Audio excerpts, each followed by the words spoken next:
जय हिंद साथियों। आज हम पढ़ने वाले हैं अलंकार। अलंकार अलंकार क्या है? अलंकार क्या है और अलंकार के कितने प्रकार होते हैं, आज इन सभी पर हम चर्चा करेंगे। तो चलिए बिना समय गंवाए वीडियो को शुरू करते हैं। आइए सबसे पहले जानते हैं अलंकार क्या है।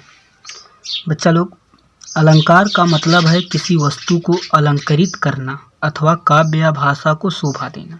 मतलब अलंकार का अर्थ होता है किसी वस्तु को अलंकृत करना अथवा काव्य या भाषा को शोभा देना। ठीक है। अलंकार के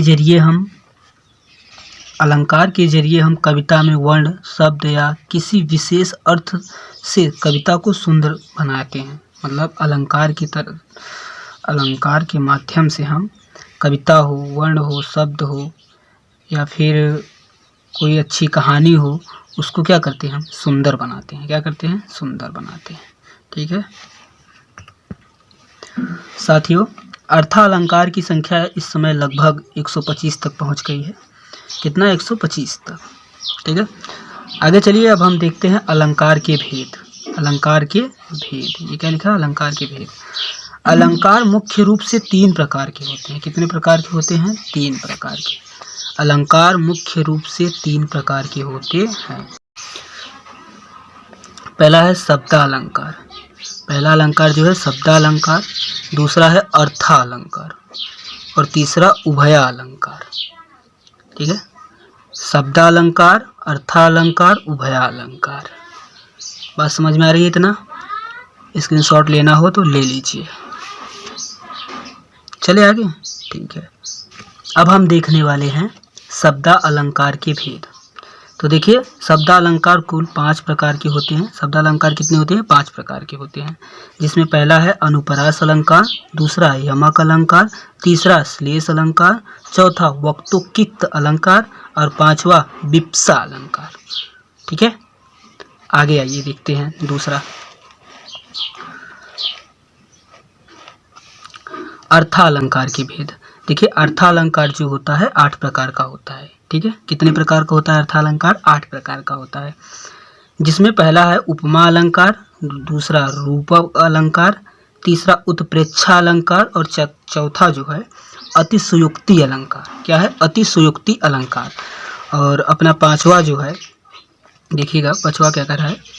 अनुयोक्ति अलंकार और 6वां मानवीयकरण अलंकार, 7वां भ्रांतिमान अलंकार, 8वां संदेह अलंकार। ठीक है। संदेह अलंकार सही से नहीं दिख रहा है, देख लीजिए अच्छे से। यूं, हाँ। चलिए आगे चलते हैं उभया अलंकार पर। मित्रों, उभया अलंकार 2 प्रकार का होता है। एक संतृप्त अलंकार, दूसरा संकर अलंकार। ठीक है। कितने? 2 ही प्रकार का होता है उभया अलंकार। एक संतृप्त अलंकार, दूसरा संकर अलंकार। ठीक है साथियों, अब हम देखने वाले हैं शब्दालंकार। शब्दालंकार की परिभाषा बहुत ही साधारण है। देखिए, शब्दालंकार काव्य में शब्दों के प्रयोग से उत्पन्न होने वाले सौंदर्य और चमत्कार को कहते हैं। शब्दालंकार आप किसे कहेंगे? जब हम काव्य में जिन शब्दों को उपयोग करते हैं और उनकी वजह से हमारा काव्य में सौंदर्य, चमत्कार उत्पन्न हो, तो वहाँ क्या हो जाता है? शब्दालंकार होता है। ठीक है। और शब्दालंकार में देखिए अनुप्रास, यमक और श्लेष जैसे अलंकार भी शामिल होते हैं। अभी तो हमने पीछे ही बताया है। चलिए अब अनुप्रास, यमक और श्लेष अलंकार की परिभाषा, उदाहरण और उसका स्पष्टीकरण भी जानते हैं। ठीक है। चलिए, अब बच्चा लोग, अगर आपको न समझ में आ रहा तो यहाँ यमक अलंकार लिखा है, यमक। ठीक है। हाँ साथियों, अब हम देखने वाले हैं अनुप्रास अलंकार। अनुप्रास अलंकार की पहले परिभाषा देखिए। एक ही वर्ण की बार बार आवृत्ति होने पर अनुप्रास अलंकार होता है। जब कहीं पर एक ही वर्ण हो और वो बार बार आए, ठीक है, क्या हो? बार बार आए, यानी आवृत्ति का मतलब है बार बार आए, तो क्या होगा? अनुप्रास अलंकार होगा। परीक्षा में बहुत ज़्यादा पूछा जाता है अनुप्रास अलंकार। ठीक है। अब इसका उदाहरण देखिए आप। कानन कठिन भयंकर भारी, घोर घाम हिमवारी बयारी। ठीक है, अब इसका स्पष्टीकरण भी आप देख लीजिए। ठीक है, इस उदाहरण में क भ र घ, घ आपको समझ में नहीं आ रहा शायद, ये देखिए घ लिखा है। म अक्षर एक से अधिक बार आए हैं इसलिए अनुप्रास अलंकार है। अच्छा आप देखिए क यहाँ पर भी है।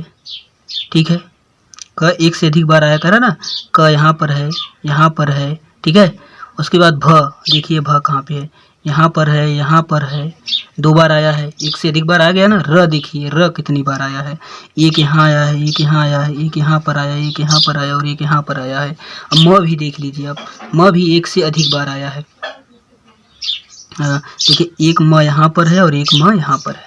ठीक है, हाँ। अगर आपको अनुप्रास अलंकार की स्क्रीनशॉट लेना है तो आप ले सकते हैं। रुकिए हमें रजिस्टर कर दे रहे हैं। चलिए चलते हैं आगे। हो गया ना, चले ठीक है। अब हम देखने वाले हैं यमक अलंकार। शब्दालंकार के दूसरा जो अलंकार है वो है यमक अलंकार। देखिए इसकी परिभाषा, जब एक ही शब्द 2 या 2 से अधिक बार आता है, उसमें वर्ण था इसमें शब्द है, कंफ्यूज मत होइएगा। जब एक ही शब्द 2 या 2 से अधिक बार आता है और भिन्न भिन्न मतलब अलग अलग अर्थों में प्रस्तुत होता है। ठीक है, देखिए जो शब्द होगा एक ही होगा लेकिन जो उसका अर्थ होगा अनेक होगा, तो वहां पर यमक अलंकार होता है।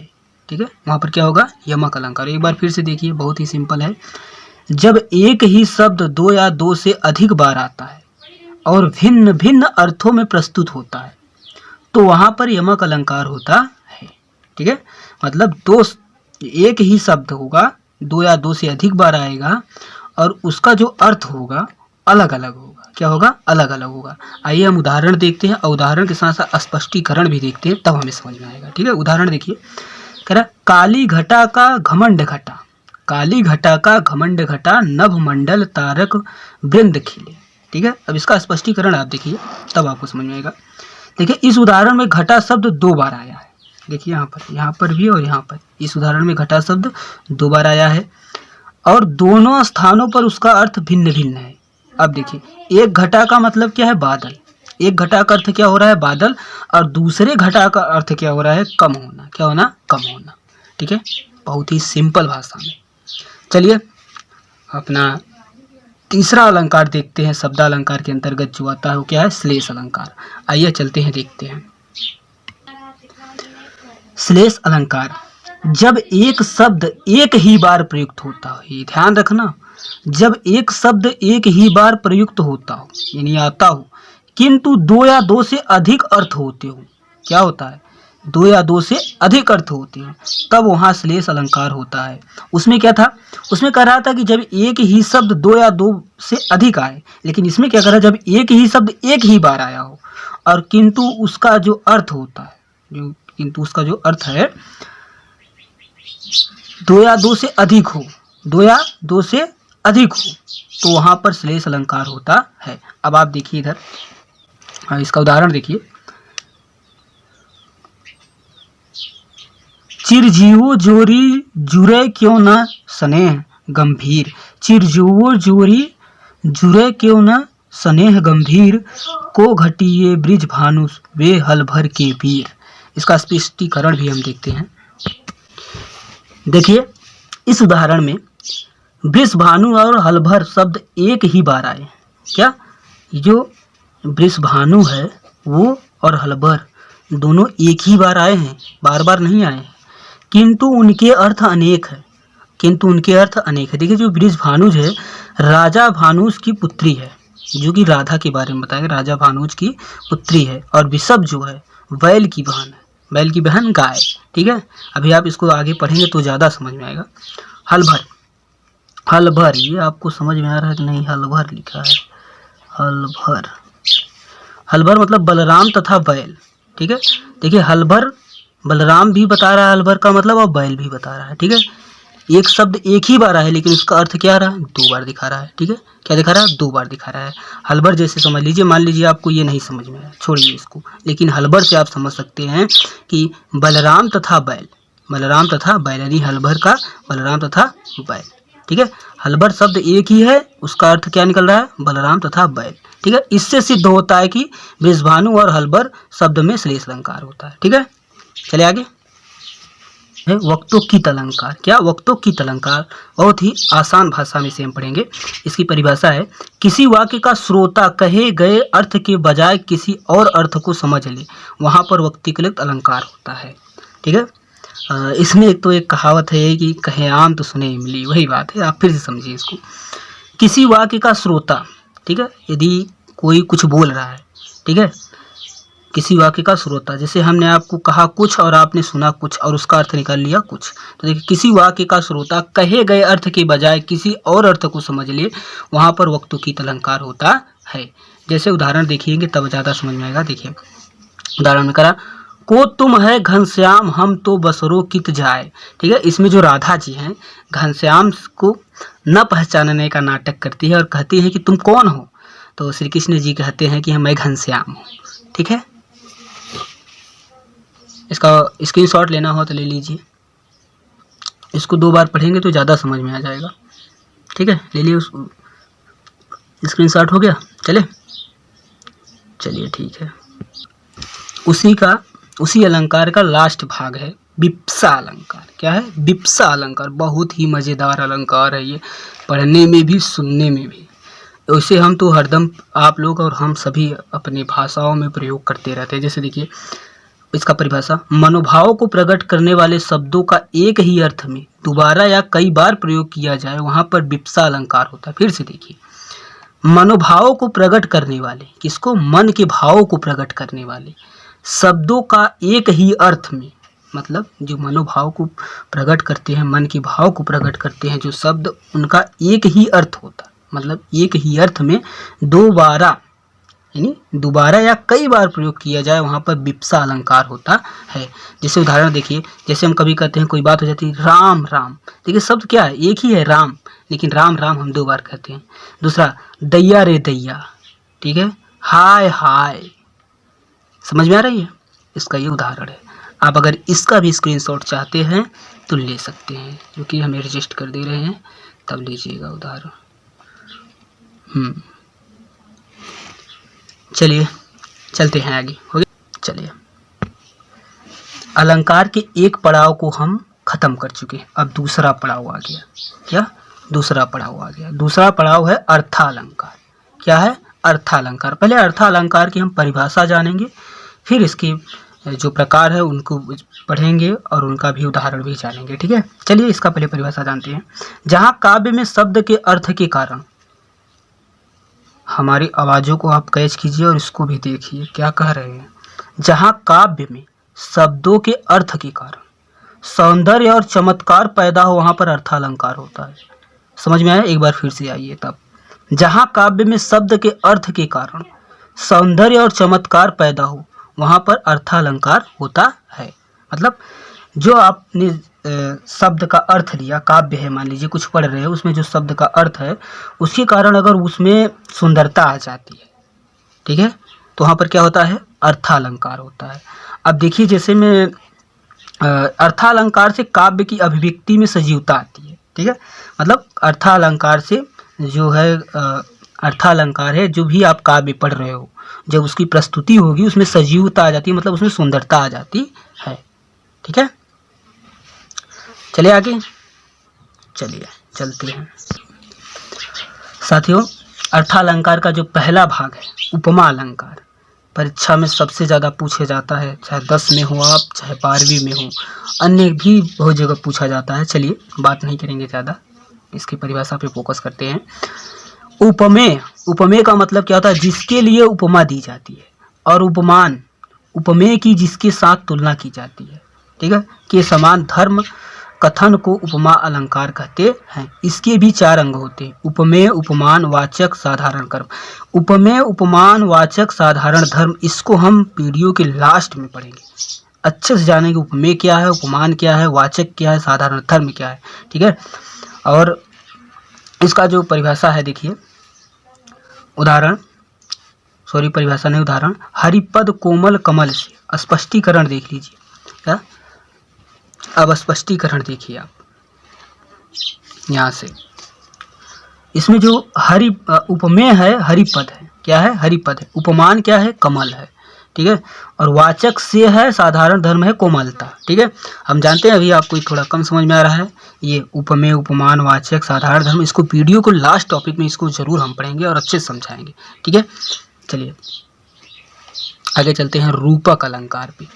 किस पर, रूपक अलंकार पे। देखिए, जहाँ उपमेय जिसके लिए उपमा दी जाती है, में उपमान उपमेय की जिसके साथ तुलना की जाती है का निषेध रहित आरोप हो, वहाँ रूपक अलंकार होता है। ठीक है, अगर आपको वो वाला उदाहरण नहीं, मतलब वो वाला परिभाषा नहीं समझ में आ रहा रूपक अलंकार का, तो इसे देखिए, अथवा करके हमने बनाया है। जहाँ उपमेय में उपमान का निषेध रहित आरोप हो, क्या, जहाँ उपमेय में उपमान का निषेध रहित आरोप हो, वहाँ पर रूपक अलंकार होता है। क्या होता है, वहाँ पर रूपक अलंकार होता है। हमें उम्मीद है कि आपको वो वाला नहीं तो ये वाला अच्छे से समझ में आया होगा। चलिए इसका उदाहरण भी देख लेते हैं। उदाहरण क्या है, गिरा अनिल मुख पंकज रोकी। गिरा अनिल मुख पंकज रोकी, प्रगट न लाज निशा अवलोकी। ठीक है, इसका स्पष्टीकरण भी देख लीजिए। स्पष्टीकरण क्या करा है, यहाँ गिरा अनि वाणी में, क्या, यहाँ गिरा का मतलब क्या करा, वाणी में, और भौरे का मुख में, कमल का और लाज में। ठीक है, क्या करा है, मुख में, कमल का और लाज में, निशा का निषेध रहित आरोप न होने से रूपक अलंकार है। एक बार इसको स्पष्टीकरण आप फिर से देख लीजिए।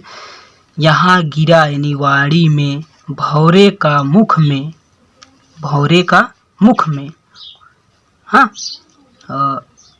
कमल का और लाज में, कमल का और लाज में, निशा का निषेध रहित आरोप न होने से रूपक अलंकार है।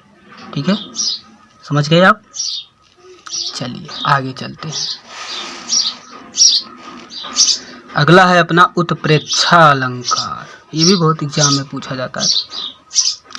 जहाँ उपमेय में उपमान, जहाँ उपमेय में उपमान की संभावना की जाए, क्या की जाए, संभावना की जाए, वहाँ उत्प्रेक्षा अलंकार होता है। क्या होता है वहाँ पर उत्प्रेक्षा अलंकार होता है। देखिए इसका उदाहरण भी बहुत सिंपल है। सोहत ओढ़े पीतू पीतू, इतिहास सलवने गात, मनो नीलमणि शैल पर आपतू, सॉरी आतपू परयो प्रभात। ठीक है, एक बार फिर से पढ़ लेते हैं। सोहत ओढ़े पीतू पतु, इतिहास सलवने गात, मानो नीलमणि शैल पर आतपू परयो प्रभात। अब अपना अगला अलंकार चौथा नंबर है, अर्थालंकार के अंतर्गत जो आता है वो है अतिशयोक्ति अलंकार। बहुत ही सिंपल है भैया। इसका परिभाषा देखिए, जहाँ पर कोई बात आवश्यकता से अधिक चढ़ा बढ़ा कर कही जाए, वहाँ पर अतिशयोक्ति अलंकार होता है। क्या होता है, जहाँ पर कोई बात आवश्यकता से अधिक बढ़ा चढ़ा कर कही जाए, वहाँ पर अतिशयोक्ति अलंकार होता है। उदाहरण देख लीजिए। हनुमान की पूँछ में आग, हनुमान की पूँछ में लगन न पाई आग। जैसे हनुमान की पूँछ में लगन न पाई आग। चलिए आगे चलते हैं। अपना 5वां नंबर है अनियुक्ति अलंकार। इसको थोड़ा लिख देते हैं फिर से। अनियुक्ति अलंकार। ठीक है, चलिए देखते हैं इसकी परिभाषा भी। जहाँ किसी उक्ति के माध्यम से किसी अन्य को कोई बात कही जाए, जहाँ किसी उक्ति के माध्यम से किसी अन्य को कोई बात कही जाए, वहाँ अनियुक्ति अलंकार होता है। क्या होता है, वहाँ पर अनियुक्ति अलंकार होता है। ठीक है, बहुत ही सिंपल है। इसका उदाहरण देख लीजिए। नहीं पराग नहीं मधुर मधु, नहीं पराग नहीं मधुर मधु, नहीं विकास यही काल, नहीं विकास यही काल। ठीक है, इसका ये उदाहरण भी हो गया, वो उसका परिभाषा भी है, आप देख लीजिए। स्क्रीनशॉट लेना चाहते हैं तो ले स्क्रीनशॉट भी ले सकते हैं। चलिए आगे, चलिए अब अपना अगला है मानवीय अलंकार। क्या मानवीयकरण अलंकार कहिए या फिर मानवीय अलंकार।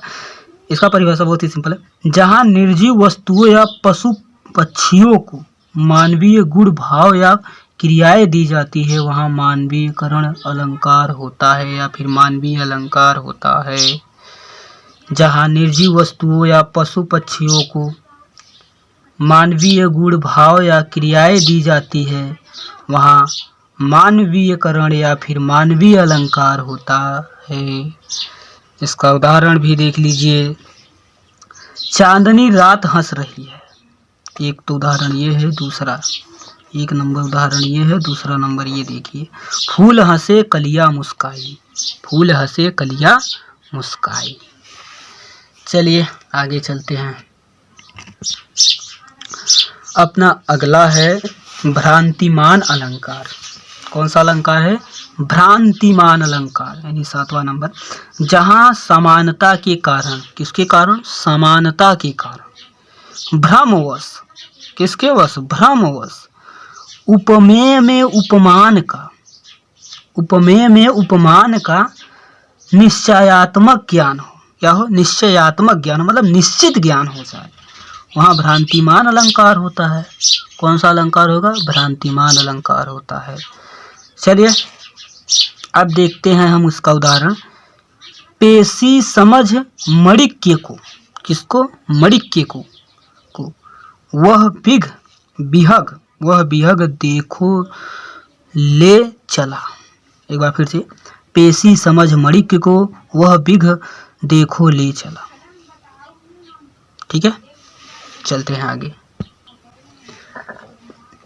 अपना अर्थालंकार के अंतर्गत आने वाला अगला यानी लास्ट अंतिम संदेह अलंकार है। संदेह अलंकार यानी बात से ही समझ में आ रहा है, इसमें संदेह की प्रस्तुति हो वही संदेह अलंकार हो सकता है। लेकिन चलिए इसको पढ़ते हैं। जब किसी वस्तु में उसी वस्तु के समान, क्या? जब किसी वस्तु में उसी वस्तु के समान दूसरी वस्तु का संदेह हो, क्या हो? दूसरी वस्तु का संदेह हो किंतु उचित ज्ञान न हो, मतलब वही संदेह है तो उचित ज्ञान नहीं है, वहाँ पर संदेह अलंकार होता है। अब इसका उदाहरण आप देख लीजिए तो शायद आपको अच्छे से समझ में आ जाएगा। देखिए, स्वाति घटा गहराती मुक्ति पानीप सौ पूरी, स्वाति घटा गहराती मुक्ति पानीप सौ पूरी, कीधो आवती मुक्ति शुभ्र आभा रुचि रूरी। लास्ट में रुचि और रूरी लिखा है। ठीक है, चलिए समझ में आ रहा होगा। अलंकार के हमने 2 पड़ाव पार कर लिया, अब तीसरा पड़ाव है हमारा उभया अलंकार। ये क्या है? तीसरा पड़ाव उभया अलंकार। देखिए पहले उभया अलंकार की परिभाषा देखते हैं हम।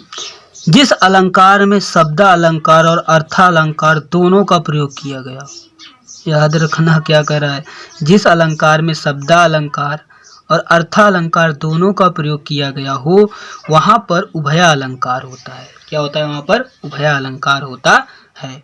अब देख लीजिए इसका उदाहरण भी। जन रंजन मंजन दनुज मनुज, रूप सुर भूप, विश्व बदर घृत उदर जोवत सोवत सूप। फिर से एक बार, जन रंजन मंजन दनुज मनुज, रूप सूर भूप, विश्व बदर घृत उदर जोवत सोवत सूप।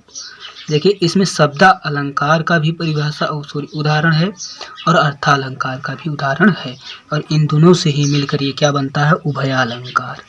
ठीक है, चलिए आगे चलते हैं। साथियों, अभी हमने आपको बताया था कि अभी हम उपमा अलंकार के अंग के बारे में पढ़ेंगे, वीडियो में पहले ही कहा था। चलिए अब वीडियो का लास्ट समय आ गया तो इसमें पढ़ते हैं आखिर उपमा क्या होता है। देखिए उपमेय क्या होता है? उपमेय का अर्थ प्रस्तुत होता है। क्या होता है? उपमेय का अर्थ क्या है? प्रस्तुत होता है। जिस वस्तु की सामान्यता बताई जाती है वहाँ उपमेय होता है। क्या होता है? जिस वस्तु की सामान्यता बताई जाती है वहाँ पर क्या होता है? उपमेय होता है। अब उपमान के बारे में जानते हैं हम। तो देखिए, उपमान का अर्थ अप्रस्तुत होता है। जिस वस्तु की सामान्यता की जाती है वह उपमान कहला जाता है। अब आप यही कंफ्यूज हो रहे होंगे, क्यों? क्योंकि अभी आपने पढ़ा उपमेय में कि जिस वस्तु की सामान्यता बताई जाती है वहाँ उपमेय होता है, और यहाँ आप पढ़ रहे हो जिस वस्तु की सामान्यता की जाती है वहाँ उपमान होता है। इसमें जिस वस्तु की सामान्यता बताई जाती है मतलब वस्तु की सामान्यता बताई जाती है, और इसमें की जाती है। उपमेय में वस्तु की सामान्यता बताई जाती है, लेकिन उपमान में वस्तु की सामान्यता की जाती है। बताई जाती है उसमें की जाती है। ठीक है, थोड़ा सा ही अंतर है, कंफ्यूज मत होइएगा। चलिए आगे चलते हैं वाचक पर। वाचक देखिए, पहचान को व्यक्त करने वाला शब्द वाचक कहलाता है। सिंपल, किसी चीज की पहचान करना है तो उसका व्यक्त करेगा तो क्या कहलाएगा? वाचक। अब अगला है चौथा नंबर, साधारण धर्म।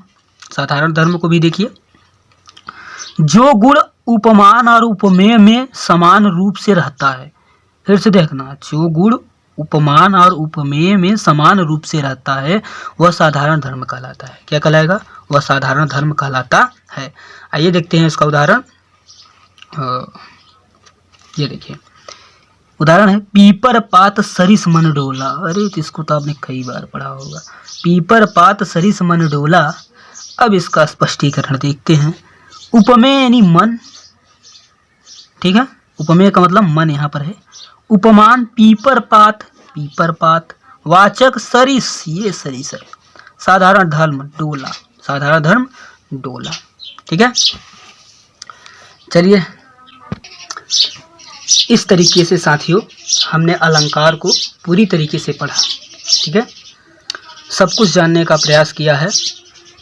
अब लास्ट में आप लोगों ने यहाँ तक देखा है तो धन्यवाद तो बनता है। तो आप सभी को धन्यवाद। और अगला वीडियो किस टॉपिक पर आपको चाहिए? अगला वीडियो किस टॉपिक पर चाहिए? आप चाहते हैं तो गुरुजी सर्च करके फेसबुक पर भी देख सकते हैं, इंस्टाग्राम पर भी देख सकते हैं, यूट्यूब पर देख सकते हैं। तीनों जगहों की आईडी जो है सेम है। ठीक है, चलिए धन्यवाद आप सभी को। बताइएगा ज़रूर कि अगला वीडियो किस टॉपिक पर चाहिए। अगर आपको अभी तक नहीं समझ में आया होगा तो वीडियो को रिवर्स करके देखिएगा, समझ में आ जाएगा। और जो कंसेप्ट आपको अभी तक नहीं समझ में आया है, जहाँ जहाँ आपको दिक्कत हो रही है, आप कमेंट कर दीजिएगा, हम देख कर के बताएंगे। ठीक है, आपका कमेंट जरूर पढ़ा जाएगा। चलिए चलते हैं, तब तक के लिए जय हिंद, वंदे मातरम, बाय बाय, टाटा।